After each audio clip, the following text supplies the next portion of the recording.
आपको लगता है कि हमारे पूर्वजों का उद्धार नहीं हुआ, हमारे पूर्वजों का कल्याण नहीं हुआ, कहीं अधोगति में कोई चला गया है, उसका बस एक बार, रोज नहीं जरूरत है, प्रतिदिन जरूरत ही नहीं, महीने में एक बार अगर अमावस्या के दिन भी आपने चंदन के थोड़ा सा चंदन अगर मेरे देवादिदेव महादेव को 7 स्थान पर समर्पित किया है। अशोक यहाँ पर वर्णन कर रही है, मैना, धन्य और कला की कथा कर रही है।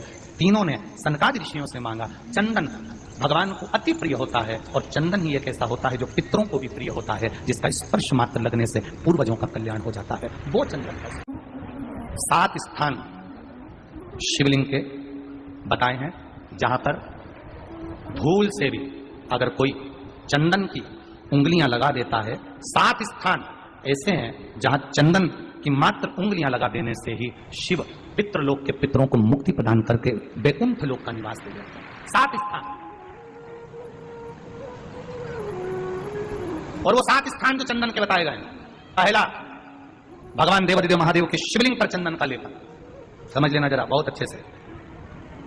आपको लगता है स्वप्न में कोई मुर्दे दिख रहे हैं, या कोई जल रहा है, या कोई मर रहा है, या कोई चला गया है, ऐसा भय लगता है। बच्चों को मानी भेजूंगी ऐसा हो जाएगा, पति को मानी भेजूंगी ऐसा हो जाएगा, कोई हमारे कोई गलत तो नहीं कर रहा है, आपको लगता है। 7 स्थान चंदन के बताएं महाराज। पहला शिवलिंग, दूसरा जहां गणेश जी का स्थान है, मालूम है ना सबको, जम के बोलो जरा, मालूम है ना सबको, जहां गणेश जी का स्थान है वहां अलग से गणेश जी बैठे, वहां नहीं, शिवलिंग में जलाधारी के ठीक सामने राइट में गणेश, लेफ्ट में कार्तिकेय, बीच में अशोक सुंदरी। तो पहला चंदन बाबा के शिवलिंग पर, दूसरा गणेश जी पर चंदन की उंगली, तीसरा षडानंद कार्तिकेय पर चंदन की उंगली, चौथा अशोक सुंदरी पर चंदन की उंगली, पांचवा जलाधारी पर चंदन की उंगली, छठा जो शिवलिंग का जल बह रहा है इसके ठीक विपरीत की ओर चंदन की उंगली, और 7वां चंदन नंदी के मस्तक के ऊपर जो 2 सींग लगे रहते हैं उस पर चंदन की उंगली। ये कब लगाई जाती है? या तो अमावस्या के दिन। आपको लगता है कि हमारे पूर्वजों का उद्धार नहीं हुआ, हमारे पूर्वजों का कल्याण नहीं हुआ, कहीं अधोगति में कोई चला गया है, उसका बस एक बार, रोज नहीं जरूरत है, प्रतिदिन जरूरत ही नहीं, महीने में एक बार अगर अमावस्या के दिन भी आपने चंदन के थोड़ा सा चंदन अगर मेरे देवादिदेव महादेव को 7 स्थान पर समर्पित किया है। अशोक यहाँ पर वर्णन कर रही है, मैना, धन्य और कला की कथा कर रही है।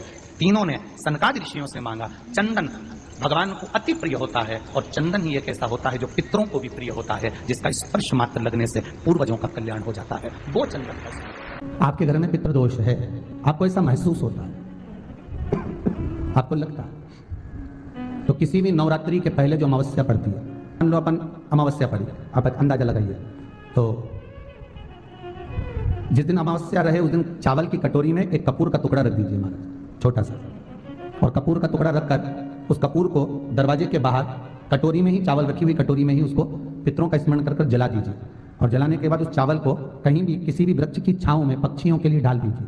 शिव महापुराण की कथा कहती है, अगर मान लो पितृ आपको कष्ट दे रहे हैं, पितृ आपको तकलीफ दे रहे हैं, कोई काम नहीं होने दे रहे हैं, या कहीं आपको ऐसा लगता है कि पितरों का दोष है, तो वो पितृ दोष देवी, अब ये जो आप करेंगे ये कब कर रहे हैं? अमावस्या के दिन आप उसको रख रहे हैं, अमावस्या के दिन उसको रखकर रात भर आपने रखा कपूर के साथ में, सुबह एकम पड़ गई, नवरात्रि लग गई, उसी दिन उसको जलाकर आपने पटक दिया, अर्थात उससे देवी और पितृ इन दोनों का आशीर्वाद जो प्राप्त होता है, तो घर में से पितृदोष समाप्त होकर लक्ष्मी की वृद्धि प्रारंभ हो जाती है, कार्य में सिद्धता आ जाती है। मान लो अगर पितृदोष है तो करो, नहीं है बड़े अलमस्ती से रहो, तो ये पितृदोष का स्मरण। तो यहाँ शास्त्र कह रहा है कि पितरों का जो लोक होता है, पितर जो लोक होता है, उस पितृलोक में 64 योगिनियां प्रवेश नहीं करती। शिव महापुराण कर रही है, शंकर की कथा कर रही है, एक छोटा सा उपाय अवश्य करिएगा। मान लो आपको लग रहा है कि आपके घर में पितृदोष है, आपको ऐसा महसूस होता है, अमावस्या पड़ती है, चावल की कटोरी में एक कपूर का टुकड़ा रख दीजिए छोटा सा, और कपूर का टुकड़ा रखकर उस कपूर को दरवाजे के बाहर कटोरी में ही, चावल रखी हुई कटोरी में ही उसको पितरों का स्मरण कर जला दीजिए, और जलाने के बाद उस चावल को कहीं भी किसी भी वृक्ष की छांव में पक्षियों के लिए डाल दीजिए। शिव महापुराण की कथा कहती है, अगर मान लो पितृ आपको कष्ट दे रहे हैं, पितृ आपको तकलीफ दे रहे हैं, कोई काम नहीं होने दे रहे हैं, या कहीं आपको ऐसा लगता है कि पितरों का दोष है, तो वो पितृ दोष देवी, अब ये जो आप करेंगे ये कब कर रहे हैं? अमावस्या के दिन आप उसको रख रहे हैं, अमावस्या के दिन उसको रखकर रात भर आपने रखा कपूर के साथ में, सुबह एकम पड़ गई, उसी दिन उसको जलाकर आपने पटक दिया, अर्थात उससे देवी और पितृ इन दोनों का आशीर्वाद जो प्राप्त होता है, तो घर में से पितृदोष समाप्त होकर लक्ष्मी की वृद्धि प्रारंभ हो जाती है। अमावस्या के दिन प्रदोष काल में, प्रदोष के समय पर, प्रदोष काल में शाम के समय पर जाकर किसी भी नदी, तालाब, बावड़ी, कुआं, कहीं ना कहीं जो आपके पास में हो, वहां पर एक घी का दिया बत्ती का मुंह दक्षिण की ओर कर कर अवश्य जलाकर जाना, सारे पितृ दोष समाप्त हो जाएगा। अगर नदी, तालाब, बावड़ी, कुआं नहीं है तो पीपल का वृक्ष हो या बेलपत्री का वृक्ष हो या बट का वृक्ष हो, उसके नीचे लगा दो प्रदोष काल में। पर अमावस्या के दिन लगाएं जरूर। क्यों?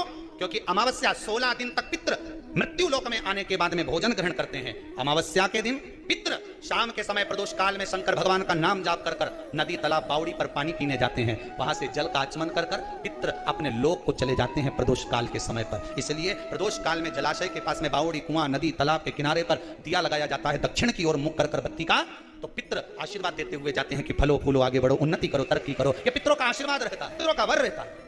अब देंगे करा ना करा, फिर अमावस्या के दिन तो उस दिन दिया दक्षिण की ओर बाती का मुख कर कर। 7 स्थान ऐसे हैं जहां चंदन की मात्र उंगलियां लगा देने से ही शिव पितृलोक के पितरों को मुक्ति प्रदान करके वैकुंठ लोक का निवास देते हैं। 7 स्थान, और वो 7 स्थान जो चंदन के बताए गए। पहला, भगवान देवादिदेव महादेव के शिवलिंग पर चंदन का लेपन। समझ लेना जरा बहुत अच्छे से। आपको लगता है स्वप्न में कोई मुर्दे दिख रहे हैं, या कोई जल रहा है, या कोई मर रहा है, या कोई चला गया है, ऐसा भय लगता है, बच्चों को मानी भेजूंगी ऐसा हो जाएगा।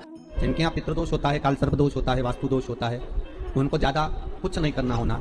महाराज, एक बेल का फल लीजिए, उसके अंदर का जो गुर्दा होता है, अंदर का जो भाग होता है, उसको निकाल लीजिए, और उस बेल के फल में आटा सेक कर उसमें शक्कर मिलाकर उसको उसके अंदर भर लीजिए। अमावस्या के दिन सुबह 10 बजे से पहले उसको अपने घर में घुमाने के बाद में जिसको काल सर्प दोष बताया है, पितृदोष बताया है, या वास्तु दोष का स्मरण बताया है, घर में सब दूर घुमाकर अपने परिवार का हाथ का स्पर्श कराकर पीपल के पेड़ के नीचे तक खड्डा खोदकर उस बेलपत्र के उस फल को दाब दीजिए। महाराज, केवल एक अमावस्या करना रहता है, पितरों के दोष से मुक्ति मिलती है और हमारे घर के कार्य सफल होना प्रारंभ हो जाता है। पति को मानी भेजूंगी ऐसा हो जाएगा। कोई हमारे कोई गलत तो नहीं कर रहा है। आपको लगता है 7 स्थान चंदन के बताएं। बाबा के शिवलिंग पर, दूसरा गणेश जी पर चंदन की उंगली, तीसरा सदानंद कार्तिकेय पर चंदन की उंगली, चौथा अशोक सुंदरी पर चंदन की उंगली, 5वां जलाधारी पर चंदन की उंगली, 6ठा जो शिवलिंग का जल बह रहा है इसके ठीक विपरीत की ओर चंदन की उंगली, और 7वां चंदन नंदी के मस्तक के ऊपर जो 2 सींग लगे रहते हैं उस पर चंदन की उंगली।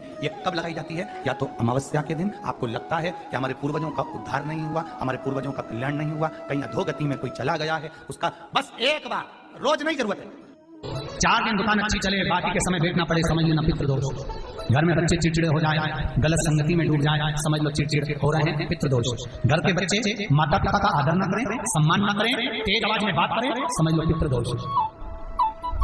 पितृदोष मालूम पड़े, इतने से भी अगर आप नहीं समझ सकते, परिवार का कोई एक व्यक्ति जब जब भोजन करने बैठे तब तक उसकी थाली में बाल आए, भले वो होटल में खाए तो भी बाल आ जाए, वो कहीं खाना खा रहा है तो बाल आ जाए। 8-15 दिन में, 4 दिन में, 3 दिन में, 2 दिन में, 6 दिन में आपकी थाली के भोजन में अगर बाल निकल रहा है, केश निकल रहा है, समझ लेना कि पितृ आपसे कुछ मांग रहे हैं, पितृ आपसे कुछ चाहते हैं। महाराज, एक बेल का फल लीजिए। क्या लेना है?